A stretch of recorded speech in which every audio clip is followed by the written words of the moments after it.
Hi, my name's Heath Shaw and welcome to Kew Residence.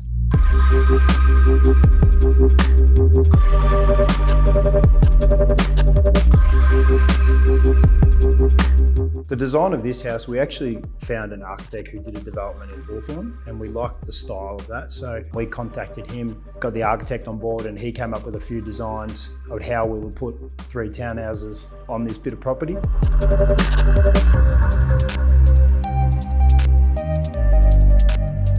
Yeah, the best bit about Kew, and I suppose the best bit about where we are now, it's actually really close to the city. And it's easy to get to the city. I think we're 5.5, 6 k's away from the city, but there's still tree-lined streets and plenty of room. My favourite part is the fireplace. When I was living with my mum and dad back in the day, we had a fireplace, but I haven't had one for a long period of time. So having a fireplace is essential in Melbourne winters. So that's a great spot, and just sitting on the couch in front of the fire, having a nice glass of red wine is one of my favourite things to do.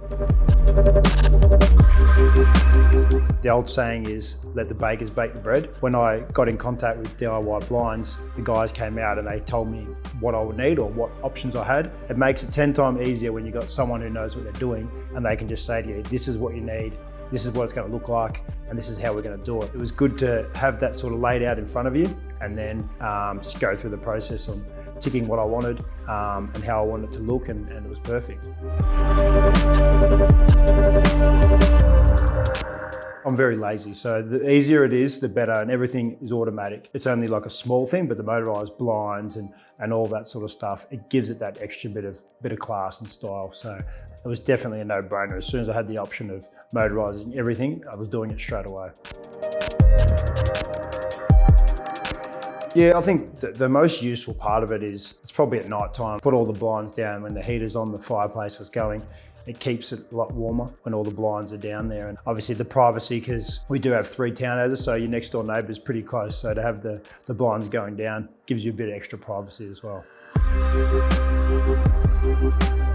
You don't want to see any of the mechanics behind any of the blinds or anything. So hiding it and having, like, obviously we've got really big windows and the really big shears, we want to hide everything away so that it just looks like it just flows is really good. So that's why getting on early, measuring up and having that quality there and designing it around, not just plonking the blinds on afterwards, actually designing the house around something like that to make it look seamless, making it feel more like a home and feel nice and warm. If you don't have any of the mechanics around it, but it's still doing the mechanical stuff, that makes it that little bit extra quality. There's never-ending builds going on, especially in the AFL landscape. So for anyone in the Melbourne area or anywhere, I highly recommend DIYblinds and especially Collingwood people.